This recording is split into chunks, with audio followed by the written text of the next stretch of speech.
Oh, excuse me. Boy, I should have caught before I started that.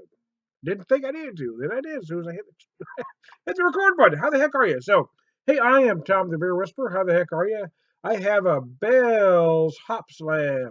And I should have started how I always do. Howdy do, buckaroos.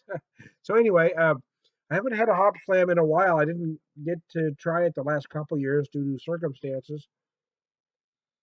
But I happened to wander into a store today and found it and decided I was going to.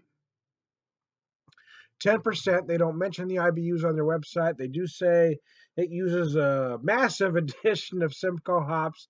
They tell you to look for notes of grapefruit, stone fruit, oh, and a few other things. Who can remember? My nose is a little challenged. I'm still fighting the thing. I think it's mostly allergies at this point, but I just, again, my nose is a bit challenged. You certainly can get the grapefruit, no doubt. I'm also getting some, much like I had a resin earlier, and I'm getting a lot of those white pepper notes as well on this. Maybe hints of coriander. Who knows, man?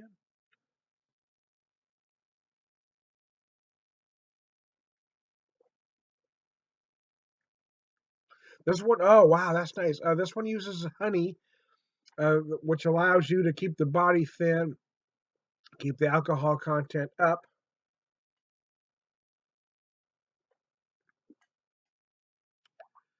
Wow, I'm going to be honest with you. There's been years past when I've had this that I wasn't thrilled with it, to be honest with you. And at one time, this was really considered one of one of the premium imperial or double IPAs. Maybe it still is, but you don't really hear it in the same breath as, say, Pliny or Heady anymore. But although I got to tell you, I'm pretty impressed right now.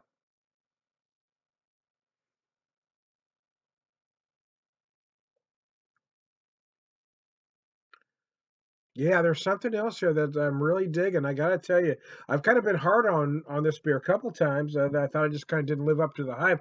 But I gotta tell you, this year's model seems to really live up to the hype.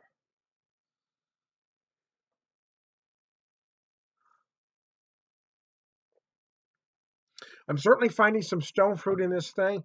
I'm also finding the grapefruit that they talked about, but I'm getting some other things. I really feel like I am getting the coriander. I'm feeling some white pepper notes.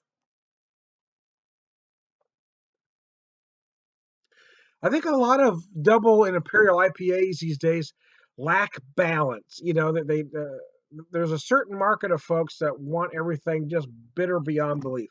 They want to hop to high heaven, and they don't care if there's any malt in there at all. The problem with those beers to me is they get cloying. They feel one dimensional, and I don't want to mention any names right now, but there's a couple of them that I thought were okay the first time I had them, but the more I worked through, trying to work through a 12-ounce bottle, it got kind of rough, man.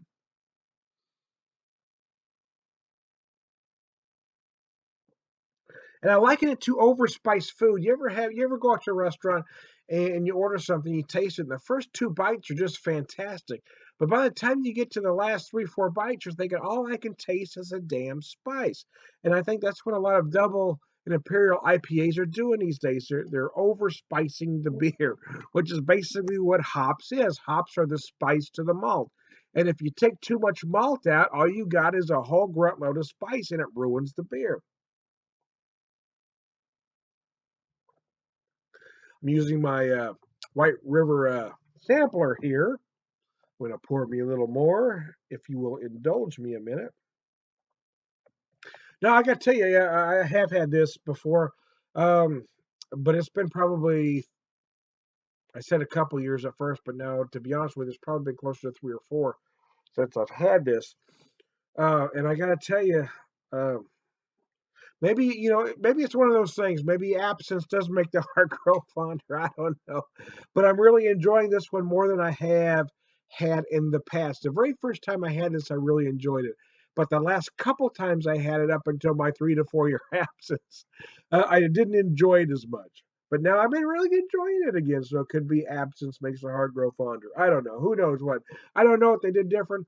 Maybe things just kind of bounce. Maybe my taste buds have finally come around to what they're doing. I don't know. The bottom line is I'm really liking this year's model.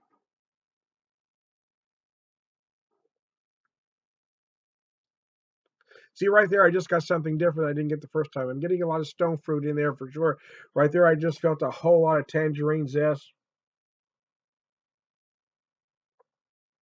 But it's the spice notes in the finish that for me really make the beer and stop it from being cloying. It is very nice. The Simcoe hops are beautiful.